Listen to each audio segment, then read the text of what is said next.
नमस्कार, स्वागत है आप सभी का। मैं हूं माथी पांडे आपके साथ। आपको बता दें कि सपा सांसद जियाउर रहमान बर्क ने एएसआई के द्वारा प्रस्तुत की गई रिपोर्ट पर आपत्ति जताई है।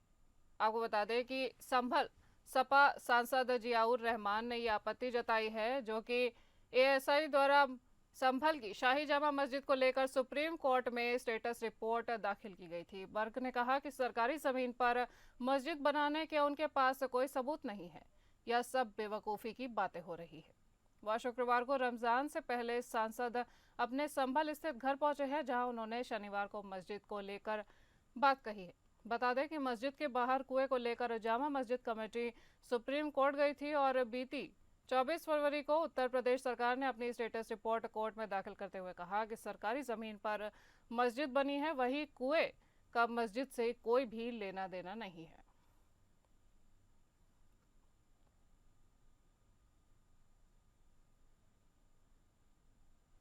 आपको बता दें कि अब संभल जामा मस्जिद को लेकर सर्वे रिपोर्ट एएसआई यानी आर्कियोलॉजिकल सर्वे ऑफ इंडिया द्वारा कोर्ट में प्रस्तुत की गई थी और अब इस रिपोर्ट पर सपा सांसद जियाउर रहमान बर्क ने उत्तर प्रदेश सरकार की ओर से प्रस्तुत की गई रिपोर्ट में आपत्ति जताई है। बर्क ने कहा है कि सरकारी जमीन पर मस्जिद बनाने के उनके पास कोई सबूत नहीं है, ये सब बेवकूफ़ी की बातें की जा रही हैं। वह शुक्रवार को रमजान से पहले सांसद अपने संभल स्थित घर पहुंचे थे और उन्होंने वहां पर शनिवार को मस्जिद को लेकर बातें कही। आपको बता दें कि मस्जिद के बाहर कुएं को लेकर Jama Masjid committee supreme court गई थी और बीती 24 फरवरी को उत्तर प्रदेश सरकार ने अपनी स्टेटस रिपोर्ट कोर्ट में दाखिल करते हुए कहा कि सरकारी जमीन पर मस्जिद बनी है, वहीं कुएं का मस्जिद से कोई भी लेना देना नहीं है। हमारे संवाददाता चरण सिंह जुड़ गए ज्यादा जानकारी के साथ। चरण, क्या खास जानकारी है आपके पास? हाँ जी, राज्य सरकार की तरफ से एक कोर्ट में एक जवाब दिया गया था कि मस्जिद जो है सरकारी जमीन पर है, इस तरह से जो है कुआं है, इस तरह से जो है सभी जो है सरकारी जमीन पर बताया गया था। लेकिन जो जिया रहमान बर्क है, उन्होंने कहा है कि ये ऐसा कोई प्रमाण नहीं है कि जो जामा मस्जिद है वो सरकारी जमीन पे है या फिर जो कुआं है सरकारी जमीन पे। इस तरह से उन्होंने जो सरकार की तरफ से जो दलील दी गई है कोर्ट में, उसको जो है निराधार बताया है। जी जी चरण, और क्या इस पर और भी कुछ प्रतिक्रिया देखने को मिल रही है? इन्होंने आपत्ति जताई है बर्क ने। जी, कोर्ट में जो हाई कोर्ट है, सुप्रीम कोर्ट में मुकदमे इसको लेकर दायर किए गए, तो इसको लेकर कहीं ना कहीं अब वो जो जियामान बर्क है वो जो सुर्खियों में तो रहते हैं, क्योंकि अभी बिजली चोरी का वही मामला उन पर आया था। तो इस तरह से कहीं ना कहीं जो है जो जैसे सरकार का जो दावा है कि ये सरकार की जमीन है, जो जामा मस्जिद है, तो इस तरह से इनका जो बयान आया है वो पहली बार आया है कि ये जो है सरकार जो कह रही है वो गलत कह रही है। तो इस तरह से जो जियाउर बर्क है, सांसद हैं, वो कहीं ना कहीं अब मीडिया की सुर्खियों में रहते हैं, कहीं ना कहीं ऐसे जो कहते रहते हैं या फिर कोई बयान देते हैं जिससे जो है मीडिया की सुर्खियों में बनी रहती हैं। जी, तमाम जानकारी के लिए धन्यवाद चरण। आपको बता दें कि सांसद चंद्रशेखर ने योगी सरकार पर हमला बोला है। भीम आर्मी प्रमुख और सांसद चंद्रशेखर आजाद अलीगढ़ मुस्लिम विश्वविद्यालय में आयोजित टीचर्स एसोसिएशन के कार्यक्रम में शिरकत करने पहुंचे। यहां चंद्रशेखर ने कहा कि अलीगढ़ मुस्लिम विश्वविद्यालय की हर एक आवाज सदन में उठाई जाएगी। संविधान को मिटाने के लिए कुछ लोग साजिश कर रहे हैं, लेकिन ऐसा नहीं होने दिया जाएगा। मेरी लड़ाई उस सिस्टम से चाहिए जो लोग सत्ता में बैठे हुए हैं। चंद्रशेखर आजाद के द्वारा कहा गया है कि जिस तरह से रास्ता में उनके ऊपर जो हमला हुआ उसकी वजह से वो वहां तक पहुंचने में लेट हो गए, लेकिन सभी का प्यार मेरे साथ मौजूद है। उत्तर प्रदेश में अपराध मुक्त जैसे बयान देने वाले लोगों के लिए ये एक सबक है कि आज भी उत्तर प्रदेश में कानून व्यवस्था दुरुस्त है, जिसका सीधा सीधा उदाहरण वो हमला है जो उनकी गाड़ी पर किया गया है। आपको बता दें कि सांसद चंद्रशेखर के ऊपर हमला हुआ है और योगी सरकार पर चंद्रशेखर ने इसको लेकर हमला बोला है।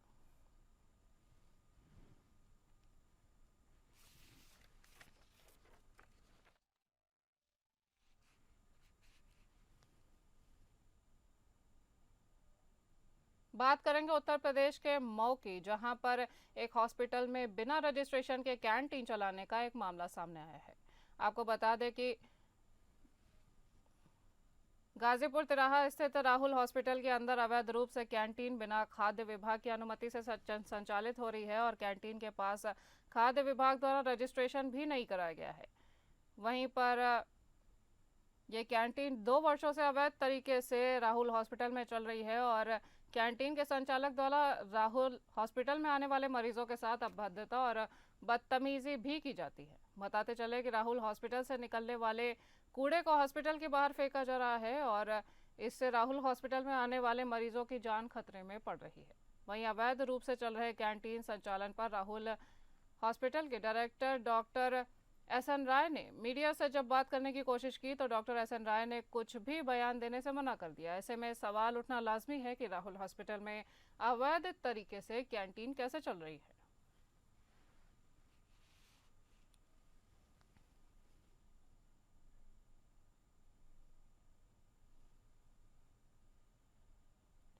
उत्तर प्रदेश के रामपुर में 2 महिलाओं के गिरफ्तार होने की खबर आई है। आपको बता दें कि पुरुषों के जरिए अक्सर चोरी की वारदातों को अंजाम देते हुए देखा गया है और सुना भी जाता है, लेकिन इस तरह की घटनाएं महिलाओं के जरिए अंजाम दिया जाना कम ही सुनने को मिलता है। फिलहाल ऐसी ही एक मामला रामपुर में उस समय देखने को मिला है जब 2 महिलाओं ने सर्राफा की एक दुकान से कीमती आभूषणों को चुरा लिया है। घटना का खुलासा करते हुए पुलिस ने दोनों को गिरफ्तार कर लिया है। रामपुर मिलक थाना क्षेत्र में बीते 3 फरवरी को सर्राफ की दुकान से सोने के जेवरात चोरी हो गए थे। पुलिस ने घटना की रिपोर्ट दर्ज कराकर चोरों की तलाश शुरू कर दी थी। अब पुलिस को इस मामले में कामयाबी मिल चुकी है और घटना का पर्दाफाश करते हुए मुरादाबाद की रहने वाली 2 आरोपी महिलाओं को गिरफ्तार भी किया गया है। पुलिस ने आरोपी महिलाओं के कब्जे से 75 ग्राम सोने के जेवरात भी बरामद किए हैं। वहीं कई और घटनाओं के बारे में भी आरोपी महिलाओं से जानकारी जुटाई गई है।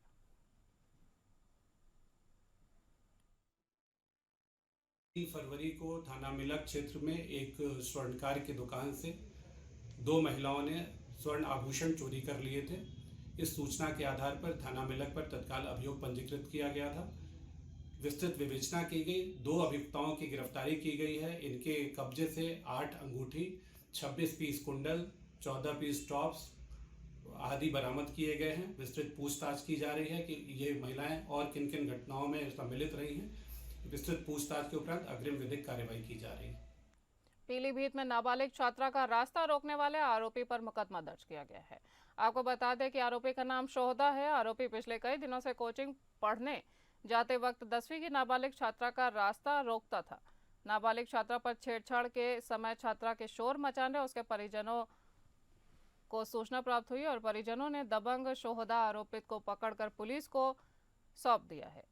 स्थानीय निवासियों के द्वारा बताया जा रहा है कि उक्त दबंग शोहदा मुन्ना काफी समय से कई बार समुदाय की कई लड़कियों के साथ छेड़छाड़ कर चुका है। वहीं पिता के द्वारा दिए गए शिकायत पत्र पर पुलिस ने गिरफ्तार आरोपी के खिलाफ धारा 126 लैंगिक अपराधों से बालकों का संरक्षण अधिनियम 2012 के अंतर्गत 7 एवं 8 के अंतर्गत मुकदमा दर्ज किया है। गिरफ्तार आरोपी को जेल भेज दिया गया है और पूरा मामला पीलीभीत जनपद की कोतवाली जहानाबाद क्षेत्र के कस्बा रीछा तिराहा का सामने आया है।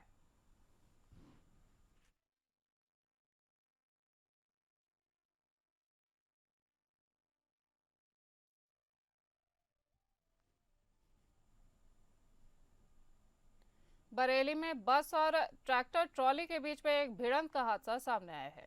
आपको बता दें कि हादसे में 2 यात्रियों की मौत हो चुकी है और 3 यात्री घायल बताए जा रहे हैं। बरेली में Nainital highway double decker bus और ट्रैक्टर ट्रॉली में ये भिड़ंत देखने को मिली है। बस में तीर्थ यात्रियों से भरी हुई थी और गुजरात के रहने वाले तीर्थ यात्री अयोध्या दर्शन के बाद बस से हरिद्वार की ओर जा रहे थे। भीषण सड़क हादसे में 2 तीर्थ यात्रियों की मौत, 3 तीर्थ यात्री घायल हो चुके हैं और हादसे से सड़क पर लंबा जाम भी लग चुका है। लोगों ने हादसे की सूचना पुलिस को दी है और पुलिस ने मौके पर पहुंचकर शवों को पोस्टमार्टम के लिए अस्पताल भेजा है। हादसा भोजीपुरा थाना क्षेत्र में बिलबा पुल के पास का बताया जा रहा है।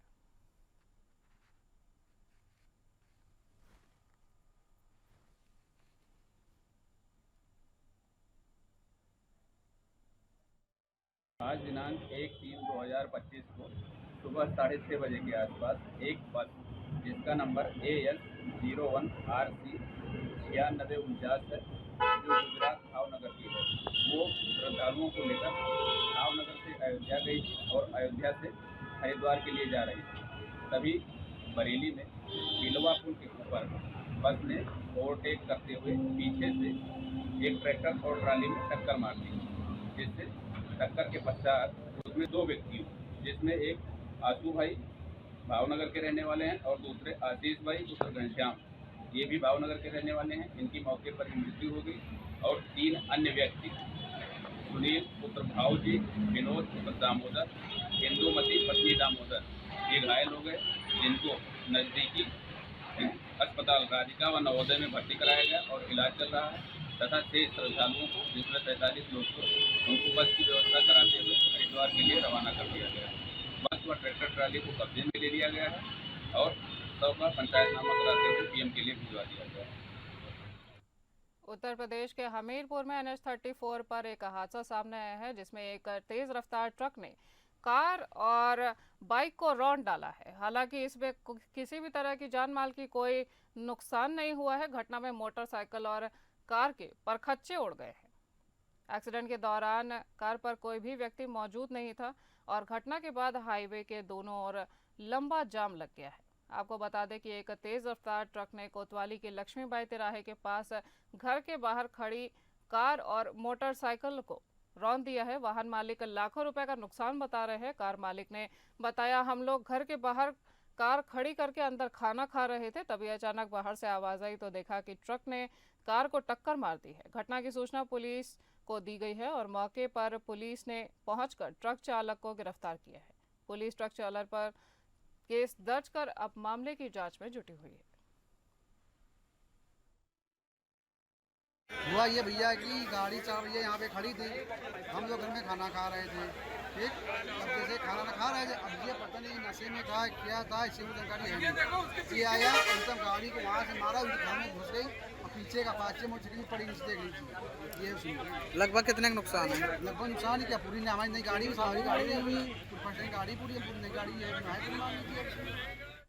उत्तर प्रदेश के हमीरपुर में लोगों ने, गुस्साए परिजनों ने एक जाम लगा डाला है। आपको बता दें कि 2 दिन पहले हुए हादसे के लिए इन परिजनों में काफी आक्रोश देखने को मिला है। उत्तर प्रदेश के हमीरपुर जिले की सदर कोतवाली क्षेत्र के रहने वाले 2 युवक MTC फर्म के ट्रक में गए थे और उन्नाव में एक्सीडेंट के दौरान दोनों युवक लवकुश और राम कुमार की मौत हो गई थी। मौत के बाद आक्रोशित परिजनों ने ट्रक मालिक पर गंभीर आरोप लगाते हुए हमीरपुर जालौन मार्ग पर जाम लगा दिया।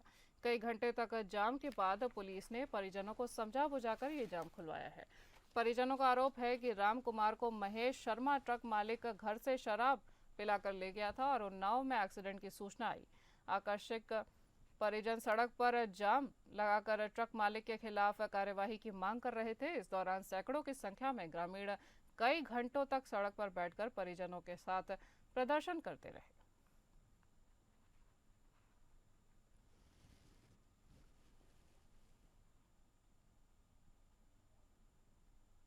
उत्तराखंड के चमोली में एक हिमस्खलन का मामला सामने आया है। आपको बता दें कि 55 मजदूर हिमस्खलन में फंस गए थे, जिसमें से 33 मजदूरों को बाहर निकाल लिया गया है और 22 अभी भी फंसे हुए बताए जा रहे हैं। उत्तराखंड के ऊंचाई वाले क्षेत्रों में हो रही भारी बर्फबारी के बीच चमोली जिले के बद्रीनाथ में सीमांत माड़ा गांव के पास शुक्रवार तड़के हिमस्खलन होने से वहां फंसे सड़क संगठन यानी BRO के 55 मजदूरों में से 33 को सुरक्षित निकाल लिया गया है, जबकि 22 अन्य की तलाश अभी जारी है। और प्रदेश में आपदा प्रबंधन और पुनर्वास सचिव विनोद कुमार सुमन ने बताया कि बद्रीनाथ धाम से 6 किलोमीटर आगे हुई हिमस्खलन की घटना में पहले 57 मजदूरों के फंसे होने की सूचना मिली थी, लेकिन अब स्थानीय प्रशासन ने बताया है कि केवल 55 मजदूर ही वहां पर थे। उन्होंने बताया कि शाम 5 बजे तक 32 मजदूरों को सुरक्षित निकाल लिया गया था, जबकि देर रात एक और श्रमिक को बाहर निकाल लिया गया है। इस प्रकार अब तक 33 मजदूरों को बचा लिया गया है, जबकि 22 अन्य की खोजबीन जारी है। इसी बीच मुख्यमंत्री पुष्कर सिंह धामी ने देर रात एक बार फिर राज्य आपदा परिचालन केंद्र पहुंचकर बचाव कार्यों की समीक्षा भी की है। उन्होंने बचाव कार्यों में वायु सेना के हेलीकॉप्टर के साथ ही राज्य सरकार की एजेंसी यूकाडा और निजी कंपनियों के हेलीकॉप्टर को भी बचाव कार्यों में शामिल करने के निर्देश दिए हैं। मुख्यमंत्री ने कहा कि प्रत्येक श्रमिक की सुरक्षित वापसी के लिए जो भी संभव प्रयास होगा हम वो करेंगे।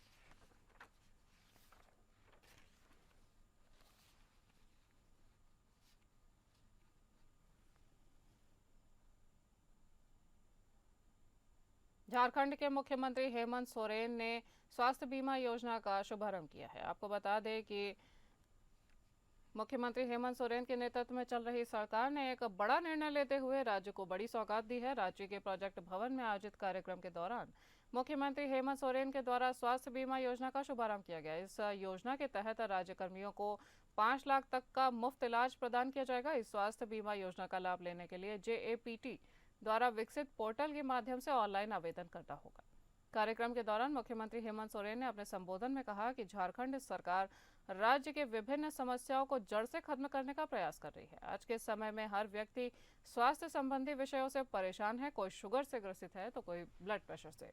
आजीवन अस्पताल और दवा से ही चल रहा है और पुराने वैद्य और झाड़ फूक ओझा वाले समय बीत गया है। ऐसे में एक ऐसी योजना लाई गई है जिससे काफी मदद मिलेगी। जानकारी के अनुसार राज्य कर्मियों के अलावा जो भी पेंशनर्स है, साथ ही साथ विधानसभा के सदस्य, पूर्व सदस्य, विश्वविद्यालय के शिक्षक और कर्मियों को भी 5 लाख रुपए तक का ये इलाज मुफ्त में मिलेगा। इसके अलावा गंभीर बीमारियों की स्थिति में कुल 10 लाख रुपए तक का चिकित्सा व्यय का वहन भी किया जाएगा। वहीं विशेष परिस्थितियों में लाभुकों को एयर एम्बुलेंस की सुविधाएं भी उपलब्ध कराई जाएंगी।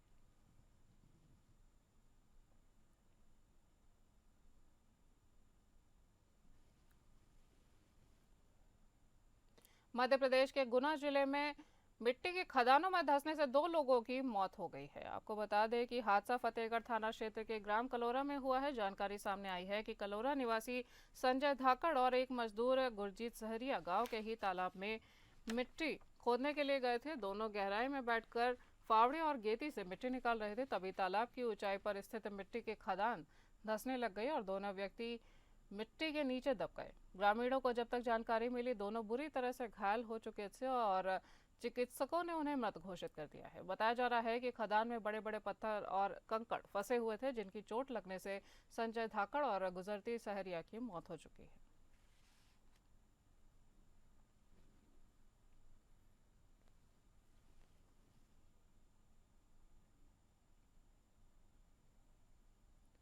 जम्मू कश्मीर में भारी बर्फबारी और बारिश का कहर जारी है। आपको बता दें कि वहां पर यातायात की सुविधा भी अफेक्ट हुई है और जम्मू कश्मीर में राष्ट्रीय राजमार्ग भी बंद कर दिया गया है। वहीं कई उड़ानों को रद्द भी किया गया है। जम्मू कश्मीर में लगातार हो रही बर्फबारी और बारिश से जनजीवन प्रभावित होता हुआ दिख रहा है और वहीं खराब मौसम से रेल, हवाई और सड़क सेवाएं भी प्रभावित होती हुई नजर आ रही है। रामबन के मेहाड़ और कैफेटेरिया खंड के बीच कई जगह सड़क धंसने से जम्मू श्रीनगर राष्ट्रीय राजमार्ग बंद है। दोनों तरफ सैकड़ों वाहन फंसे हुए बताए जा रहे हैं। वहीं श्रीनगर अंतर्राष्ट्रीय एयरपोर्ट पर बर्फबारी के कारण 2 उड़ानें रद्द की गई है, जबकि अन्य 30 से 50 मिनट की देरी से संचालित की जा रही है। प्रदेश के नदी नालों का जलस्तर बढ़ने से बाढ़ में फंसे कई लोगों को रेस्क्यू भी किया गया है और पुंछ के कलाई क्षेत्र में एक SUV के पुल सत्य नदी में गिरने से लापता नवजात और 2 महिलाओं का दूसरे दिन भी अभी सुराग नहीं मिल पाया है। आपको बता दें कि जम्मू कश्मीर में इस समय भारी बारिश और बर्फबारी का कहर लगातार जारी है और इससे रेल, हवाई और सड़क सेवाएं भी प्रभावित है। सड़क के दोनों तरफ सैकड़ों वाहनों के फंसे होने की खबर है। इन तस्वीरों में आप देख सकते हैं कि जम्मू कश्मीर किस तरह से भारी बर्फबारी और बारिश से प्रभावित हो रहा है। अब आम जनमानस के लिए भी ये असुविधाएं फैला रहा है। आपको बता दें कि बर्फबारी और बारिश से वैष्णो देवी यात्रा भी बाधित कर दी गई है। वहीं उज्ज दरिया की बाढ़ में लगभग 11 फंसे लोगों को भी बचाया गया है।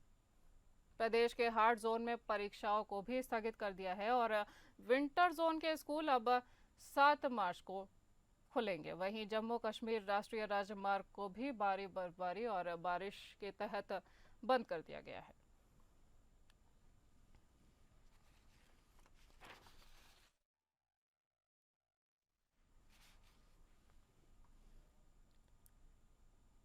अमेरिका के व्हाइट हाउस में अमेरिकी राष्ट्रपति डोनाल्ड ट्रंप और यूक्रेनियन राष्ट्रपति व्लादिमीर ज़ेलेंस्की के बीच ओवल ऑफिस में तीखी बहस देखने को मिली। आपको बता दें कि बैठक के दौरान ट्रंप और ज़ेलेंस्की के बीच रूस यूक्रेन युद्ध को समाप्त करने के तरीकों पर मतभेद उभरे हैं, जिससे बातचीत तनावपूर्ण हो गई है। ट्रंप ने ज़ेलेंस्की पर अपमानजनक व्यवहार का आरोप लगाया था, जबकि ज़ेलेंस्की ने रूस के राष्ट्रपति व्लादिमीर पुतिन की वादों पर सवाल उठाए। इस विवाद के बाद ट्रंप ने बैठक को समाप्त कर दिया और ज़ेलेंस्की से व्हाइट हाउस छोड़ने के लिए कहा गया। इस घटना के बाद ज़ेलेंस्की ने अमेरिका और अमेरिका की जनता के समर्थन के लिए आभार व्यक्त किया है और कहा कि यूक्रेन न्यायपूर्ण और स्थायी शांति की दिशा में काम कर रहा है। वहीं ट्रंप ने ज़ेलेंस्की पर ओवल ऑफिस में अमेरिका का अपमान करने का आरोप लगाते हुए कहा कि जब वो शांति के लिए तैयार होंगे तब वो वापस आ सकते हैं। इस विवाद के बावजूद जर्मनी, फ्रांस और पोलैंड जैसे देश यूक्रेन के प्रति अपना समर्थन दिखाते हुए नजर आ रहे हैं। इस विवाद के बाद अमेरिकी अधिकारियों ने यूक्रेन को दी जा रही सहायता में संभावित धोखाधड़ी और दुरुपयोग की जांच को तेज करने का निर्णय भी लिया है। आपको बता दें कि रिपोर्ट के अनुसार एक वरिष्ठ अमेरिकी अधिकारी ने बताया कि एलन मस्क और उनकी डिपार्टमेंट ऑफ गवर्नमेंट एफिशिएंसी पहले से ही यूक्रेन को प्रदान की गई बड़ी आर्थिक और सुरक्षा सहायता में संभावित समस्याओं की जांच कर रहे थे, लेकिन अब इन प्रयासों में तेजी लाई गई है। अधिकारी ने कहा कि वो पहले से ही समस्या खोज रहे हैं। इसके अलावा ट्रंप यूक्रेन को दी जाने वाली सभी सैन्य सहायताएं बंद करने पर विचार कर रहा है।